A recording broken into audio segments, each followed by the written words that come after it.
আজকে সকালবেলা ঘুম থেকে একটু দেরি হয়েছে, তার জন্য দেখুন আমার সব অতিথিরা বাইরে অপেক্ষা করছে আমার জন্য। আসলে ঘুম থেকে উঠে প্রথম কাজ হচ্ছে এদেরকে খাবার দেওয়া আর গাছগুলোকে জল দেওয়া। তো ঘুম থেকে উঠতে দেরি হয়েছে বলে বাইরে বেরিয়ে দেখছি সব পাখি এসে বসে রয়েছে। আর ওদের যে খাবারটা দিই সেটাও আমার শেষ হয়ে গেছে, আর আনা হচ্ছে না, তাই চালই দিচ্ছি দুদিন ধরে। দেখি আজকে বিকালে পারলে নিয়ে আসবো। ওদের ছোটো ছোটো না গমের খুদ পাওয়া যায়, এদেশে অনেক দেশের মানুষ খায় এগুলো, তো আমি ওদের জন্য নিয়ে আসি ওগুলোই, ওদের খেতে সুবিধা হয়।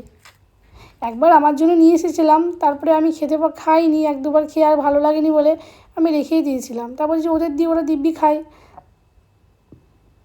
এই দেখছেন একে একে সব আসছে, বেশ ভালো লাগে আমার এই চড়াই পাখি। ছোটোবেলায় তো অনেক দেখেছি, এখন তো দিন দিন লুপ্তই হয়ে যাচ্ছে দেশে, কিন্তু এই দেশে প্রচুর আছে, অনেক পাখি আসে। সকাল থেকে বিভিন্ন রকম পাখি আসে। এই গাছটা দেখছেন, এই গাছটাতে প্রচুর চড়াই পাখির বাসা। সকালবেলা যখন ঘুম থেকে উঠি আর এখানে চায়ের কাপ নিয়ে বসি, এদের কিচিরমিচির আওয়াজ শুনতে কি ভালো লাগে। এই যে এই ধরনের পাখিগুলো এদেশে প্রচুর আছে। তাছাড়া পায়রা আসে, তারপর কালারিং অনেক বিভিন্ন রঙিন পাখি আসে, অন্য দিন ওগুলোও দেখাবো। নমস্কার।